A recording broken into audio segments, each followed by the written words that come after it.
Ini Indonesia milik semua warga negara dari Sabang sampai Merauke. Harus tunduk pada hukum daripada negara ini. Ya, betul. Sebagai warga negara kami akan tetap kawal dan berharap proses hukum daripada 7 tersangka ini harus tetap berjalan.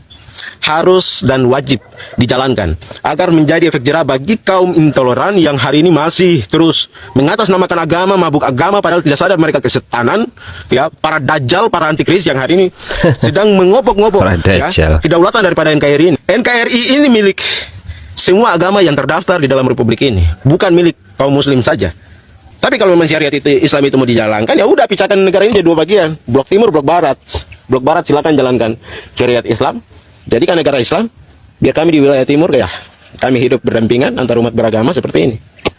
Malah ada sikap kampungan seperti ini yang malu-maluin dan didukung lagi sama Kemenham. Harus segera prosesnya sidang, kalau perlu jangan lama-lama, langsung didukung. Ya, didukung. Kalau perlu buang ke Nusa Tenggara Kambangan. Waduh, sulit. Hal Pancasila udah mantep banget. Sila pertamanya ketuhanan yang Maha Esa, di mana Indonesia memberlakukan atau mengakui mengakui adanya 6 agama yang sah di Indonesia. 6 ya, berarti ini ketuhanan yang Maha Esa. Kita negara Indonesia punya 6 agama, bukan 1 agama. Udah tahu hidupnya itu pada susah, tapi kok malah cari masalah. Ekonomi sulit kok kelakuannya rumit. Lalu kenapa kalian kalau tahlil sampai menutup jalan, sampai menutup jalanan depan rumah orang tanpa izin? Kalian boleh. terima kasih telah mengklik video ini. Banyak sekali netizen yang sangat gemes dengan kejadian perusakan rumah di Cidahu, Sukabumi ya, yang dianggap itu adalah sebagai tempat ibadah. Netizen sangat gemes sekali saat mendengar Kementerian HAM yang memberikan statement bahwa akan menangguhkan para tersangka ya. Tersangkanya katanya ada 7 dan menambah lagi menjadi 8. Ini adalah komentar-komentar atau tanggapan-tanggapan dari netizen sampai ke Papua ini viralnya ya. Seperti apa tanggapannya? Mari kita tonton. Pigai tolak usulan staf sus jadi penjamin tersangka perusak rumah retret.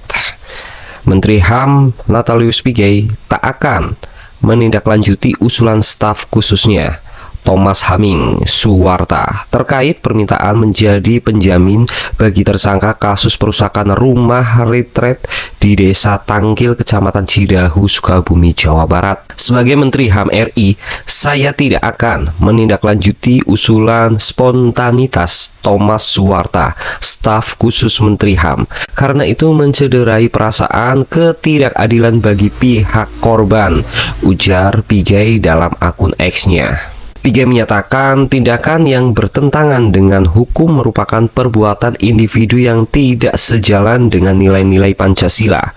Sebelumnya, Thomas Haming Suwarta menuturkan penangguhan tersangka kasus perusakan rumah singgah di Desa Tangkil baru sebatas usulan. Nah, itu hanya sebatas usulan ya. Tapi ya, beritanya menjadi viral dan membuat geram para netizen ya. Minoritas tuh gak ada hak di negara ini, dan mereka seperti satu komplotan, dan selamat negara ini tidak akan bebas dari intoleran. Sekelas Kemenkumham mengajukan permohonan penangguhan penahanan. Aneh, padahal jelas-jelas pelakunya itu telah melakukan tindak pidana, meskipun ada asas presumption of innocent. Tapi udah jelas banget, kalau kayak gini terus ini bakal jadi presiden yang buruk untuk hukum ke depannya. Maksudnya adalah nanti, kalau terjadi seperti ini terus, di kemudian hari jika ada kasus intoleran, mereka akan melakukan tindakan yang sama, step yang sama seperti yang Kemenkumham lakukan pada saat ini. Jadinya, tidak akan ada efek jerah untuk di kemudian hari. Betul. Memang dalam pidana ada restoratif justice, tapi ya, setuju sih. saya, ini penting banget diberi efek jerah yang segera-geranya. Agar apa? Agar menjadi presiden yang baik untuk hukum di kedepan harinya. Jadi, jika ada kasus-kasus serupa di kemudian hari, mereka akan melihat kasus dari ini loh yang sekarang ini. Kalau setiap pelaku intoleran diberi keringanan terus, mau sampai kapan nih dibasmi intoleran kayak gini? Jika hal ini benar terjadi ya, nanti di kedepan hari ini ya guys ya, pelaku-pelaku kayak gitu tuh akan mikir, ah ya udahlah, kita ngelakuin kayak gini, paling cuma ditangkap, habis itu dikasih penahanan nanti gini lagi gitu, makanya sih. Jadi menggampangkan karena mereka mikir tuh orang negara aja memihak kok ke kita, ya guys sih. Kecuali memang mungkin ya dari instansi tersebut mendukung adanya tindakan seperti itu atau memihak gitu ya, itu wajar-wajar aja sih. Tapi kalau memang netral dan juga punya hati nurani, punya akal budi yang baik ya pasti sih harusnya memberikan efek jerah yang sejerah-jerahnya ya. Apalagi hal kayak gini bukan sekali 2 kali terjadi di Indonesia, tapi udah sering banget terjadi. Dan kalau penyidik ya mengabulkan permohonan penangguhan tersebut, ya udah nggak habis pikir lagi sih, kayaknya memang instansi di negara ini tuh nggak boleh semua gitu loh. Mungkin takut salah ngomong. Semangat terus untuk kita para minoritas yang mungkin memperjuangkan hak aja sulit gitu ya. Tapi kita harus sabar menyebarkan kasih di negara yang kacau ini. Anarkis, radikalisme, egois, jagonya menaknya sendiri, manipulatif, apalagi? Teladan banget ya, sampai ngerusakin barang-barang, ngerusakin villanya, ngerusakin mobil. Teladan banget. Dan jangan lupa, biasanya juga ada double standar tuh. Ini kan negara hukum ya. Semua ada hukumnya, ada aparat penegak hukum. Kenapa nggak dilimpahkan kepada aparat penegak hukum? Kenapa main hakim sendiri? Nanti dia dibalik, ya role-nya dibalik, nggak terima. Masa sih diantara banyaknya orang itu nggak ada satupun yang berpikir kayak, coba yuk kita pendekatan dulu, kita coba ngomong baik-baik dulu, saya dengan kepala dingin. Masa nggak ada sih mikir kayak gitu? Coba kalau kalian jadi salah satu anggota keluarga dari mereka itu, ya oknum-oknum ini, kalian malu gak sih kayak punya keluarga yang kayak gitu? Malu gak sih? Gue sih malu banget ya.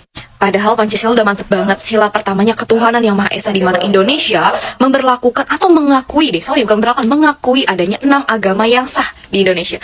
6 ya, berarti ini ketuhanan yang Maha Esa. Kita negara Indonesia punya 6 agama, bukan 1 agama.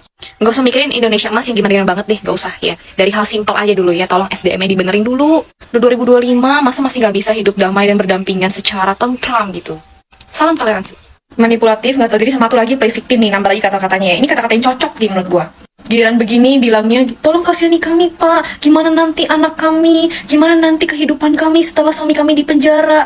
Lalu kemarin ngelakuin kagak mikir kayak gitu, berarti kan emang lu nggak bisa mikir gitu loh. Yang penting bertindak dulu, mikir mah belakangan, bener gak? Apalagi ngomong kita tuh sekarang pengennya kerukunan aja pak, membalikan kerukunan, tidak ada keresahan lagi di warga. Yang awalnya mulai itu siapa? Sumpah gue tuh paling males ya sama orang-orang yang udah salah, manipulatif, play victim. Sumpah nggak tahu diri, mukanya tuh ada gak sih? Lu nggak malu apa? Muka lu mau taruh di mana sih? Kayak gue nih ya, seumur umur kalau salah, gue mending akui kesalahan aja deh daripada kayak gue manipulatif atau play victim gitu. Karena malu, jadi kelihatan orang nggak tahu diri, orang kayak nggak berpendidikan ya. Terus kayak jadi orang yang, aduh, worse banget deh. Lebih nggak habis pikir lagi. Ini ya, istri-istrinya berani loh nemuin Kang Deddy Mulyadi. Padahal udah tahu suami lu salah gitu loh. Terus lu mau ngapain gitu loh? Mau minta dikurangi gitu, dientengkan gitu hukumannya. Coba kalau dibalik, itu anak lu yang digituin lagi retret. Gue yakin lu juga pasti berkoar-koar langsung. Lu juga pasti langsung mengecam-ngecam gitu loh. Lu jamin banget gue. Orang nih kalau emang otaknya bener nih, pasti kalau udah tahu salah, oh ya udah. Oke, lu salah ya, lu tanggunglah konsekuensinya, berani berbuat, berani bertanggung jawab. Gitu pikirannya pasti. Bukannya menjual kesedihan, beginilah anak begini, nanti rumah gimana, siapa yang kasih makan, bla bla bla. Bodoh amat, itu urusan lu. Ya, namanya kalau udah ngelakuin tindak pidana, ya udah ada hukumnya. Kebanyakan nih yang gue lihat ya, korban-korban kayak gini itu selalu menebar kasih loh, kayak mengaplikasikan perumpamaan di tampar pipi kanan, kasihlah pipi kiri gitu loh. Jadi mereka tuh nggak yang ayo kumpul-kumpulin warga, demo segala macem gitu, udah baik banget gitu loh. Mereka sesuai dengan aturan yang ada aja gitu, menempuh jalur hukum gitu, karena itu doang yang mereka bisa lakukan. Mau ngapain lagi gitu loh, mau demo kayaknya not our style banget. Ini adalah para istri atau keluarga dari pelaku pengerusakan rumah di Cidahu, Sukabumi. Mereka mendatangi Kang Deddy Mulyadi menjual kesedihan, meminta agar hukuman para pelaku itu diringankan dengan alasan ekonomi mereka. Mohon maaf ya, udah tahu hidupnya itu pada susah, tapi kok malah cari masalah. Ekonomi sulit kok kelakuannya rumit. Kenapa ya orang miskin itu terlalu sibuk ngurusin kehidupan orang lain? Tidak semua, tapi hanya bagi orang-orang ini saja. Hukum harus tetap ditegakkan. Dan tolong Pak Deddy, perhatikan juga korban-korban anak-anak kecil itu.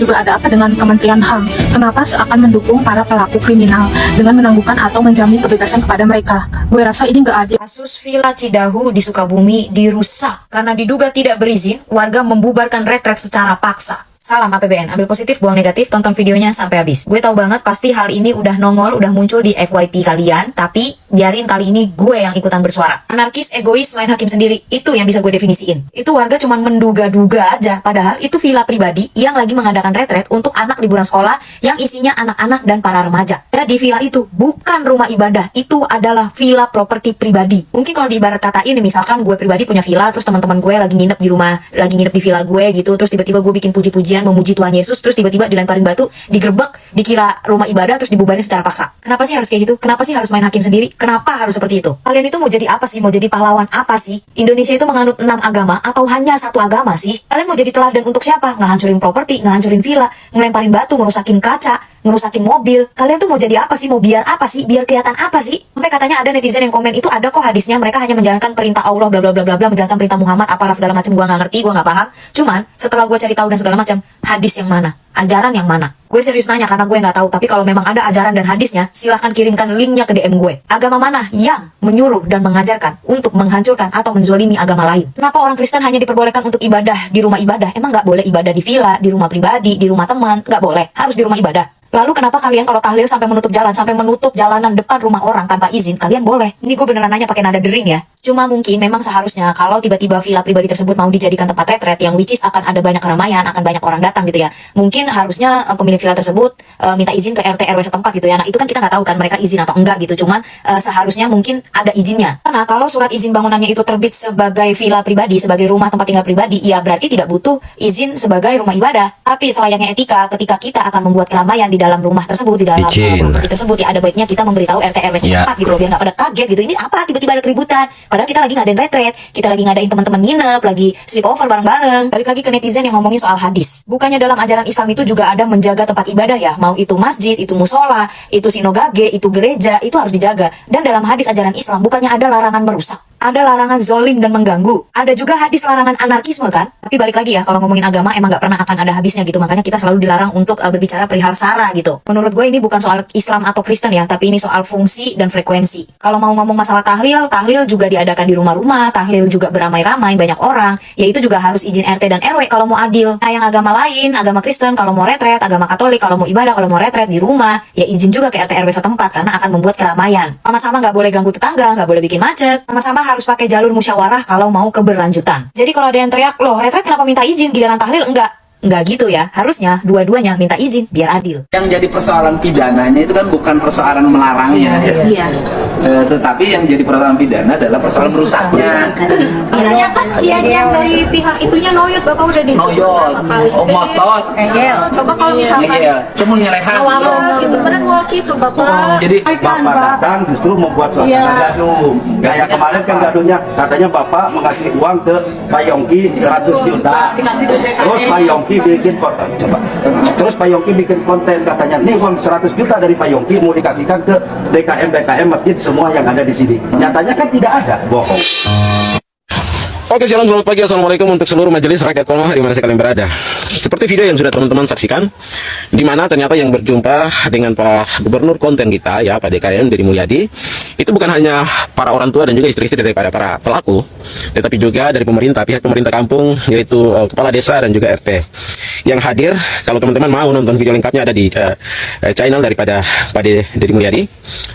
Tetapi yang pasti di dalam pembahasan dari video tersebut adalah pihak pemerintah kampung meminta kepada Pak Deddy Mulyadi untuk berjumpa langsung ya dengan pihak-pihak terkait yang sampai dengan hari ini masih menjaga rumah tempat di mana terjadi persekusi ya untuk anak-anak yang mengikuti kegiatan retret, dan mereka merasa bahwa kondisi kampung tersebut sampai dengan saat ini masih ada ya perselisihan antar masyarakat di sana yang saling tuduh ya, ibaratnya lempar batu sembunyi tangan, karena mereka berharap 7 tersangka ini harus dibebaskan begitu, karena mereka menyampaikan juga bahwa kami ini sangat toleransi, kami ini bukan intoleran. Tapi nyatanya kalau kalian meminta untuk 7 tersangka ini dibebaskan, maka saya mohon izin, mungkin melalui video ini Pak Deddy Mulyadi, kami sebagai warga negara ya Kesatuan Republik Indonesia, kami berharap hukum negara Kesatuan Republik Indonesia harus tetap ditegakkan. Ini NKRI ya, panglima tertinggi dalam negara ini adalah hukum.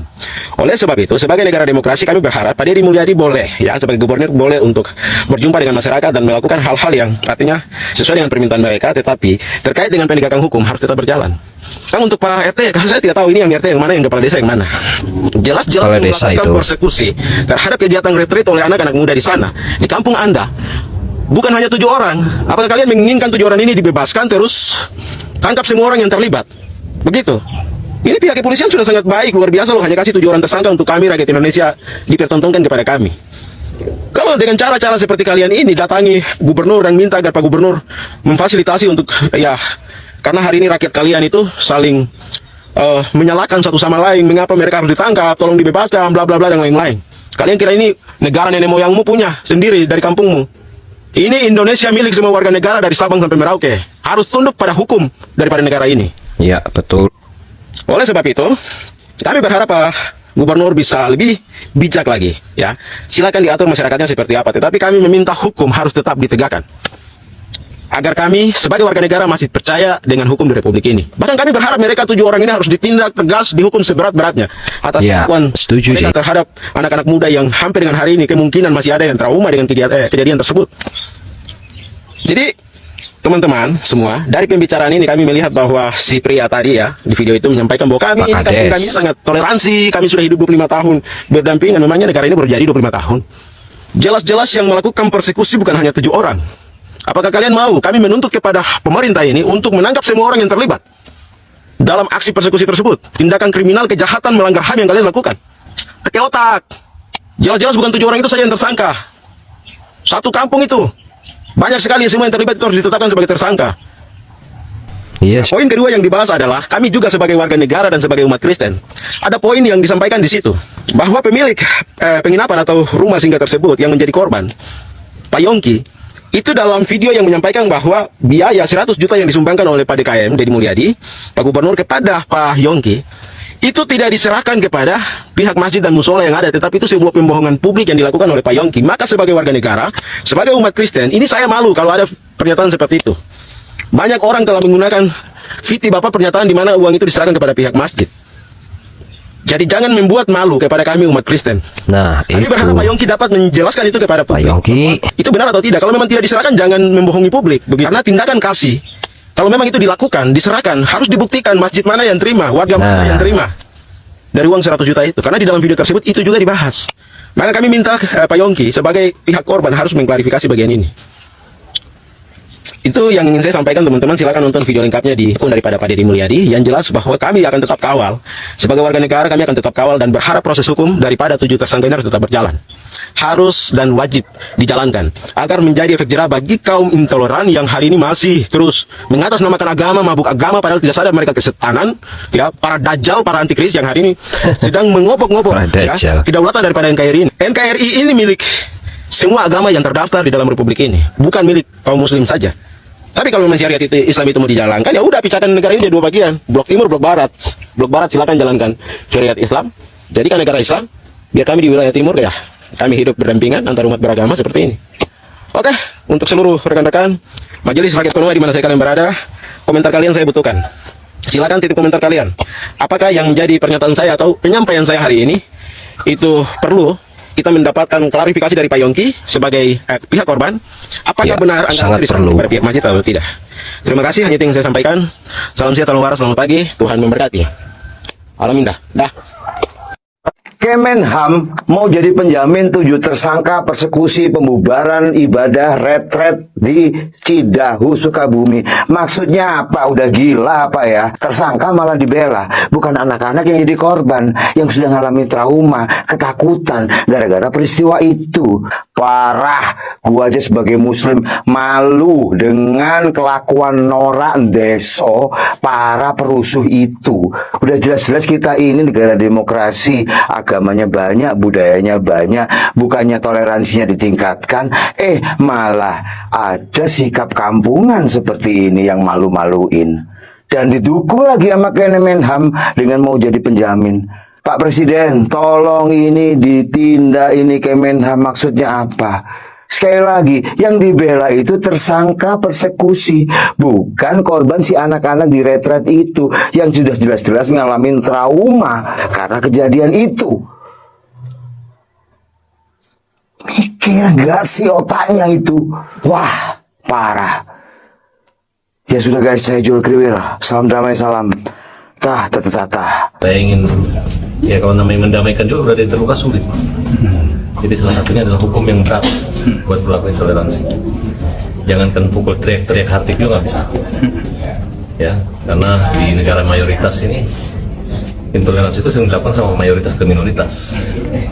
Nah, jadi kalau sudah itu terjadi, pasti seluruh Indonesia akan marah. Karena intoleransi terjadi di daerah sini akan mengganggu kebersaudaraan di daerah-daerah yang lain. Oleh karena itu, polisi harus segera prosesnya sidang, kalau perlu jangan lama-lama, langsung dihukum. Ya, dihukum. Kalau perlu buang ke Nusa Tenggara Kambangan. Waduh, Sulit. Nusa Kambangan. Arti jauh dari keluarga. Kalau jauh dari keluarga ya, keluarga itu bukan istri, anak dan tetangga, tapi desa, kelurahan, RT RW, kabupaten, Indonesia itu keluarga. Ya, karena kalau bahasa saya itu aku bukan Jawa, bukan Sulawesi, bukan Bali, bukan Papua, aku Indonesia. Sudah ditetapkan 7 tersangka bang. Mungkin dari abang sendiri merasa heran nggak, atau terkait kan banyak tuh di lokasi tersebut itu bang terkait kejadian Ya, itu kan tergantung pengakuan. Nggak perlu juga semuanya, tapi yang paling berat siapa provokator, siapa pemicu hingga api terbakar. Oke. Harapan abang mungkin ke depan. Harapan ke depan saya Indonesia udah damai. Yang penting tidak ada pemaksaan makan babi, tidak ada pemaksaan masuk ke rumah ibadah. Nah, terus ya tidak ada yang merusak. Kalaupun bunyi masjid, ya karena paling hanya waktu-waktu tertentu. Walaupun ada lonceng gereja waktu tertentu. Anggap keanekaragaman itu adalah persaudaraan yang semakin kokoh, semakin kuat. Karena yang melihat toleransi itu dunia yang tahu melihatin. Sedikit ada masalah itu sama dengan mengganggu komunitas dunia. Mau Indonesia jadi sorotan dan cemoohan dari orang masyarakat dunia, diketawain kita nanti. Kalau kita ke luar negeri orang bilang ada intoleransi negara Indonesia. Ya, Itu betul sih. intoleransi no, toleransi yes. Nah, ini kan 100 juta dari gubernur, nah untuk perbaikan, tetapi 100 juta itu disumbangkan ke masjid, gimana bang? Yang nyumbangin siapa? Dari pemilik rumah itu, tapi Ya, itu kan hanya bentuk sindiran aja. Bahwa mereka juga nggak mau nanti dapat penggantian, ya udah. Saya rasa itu udah bijaksana lah.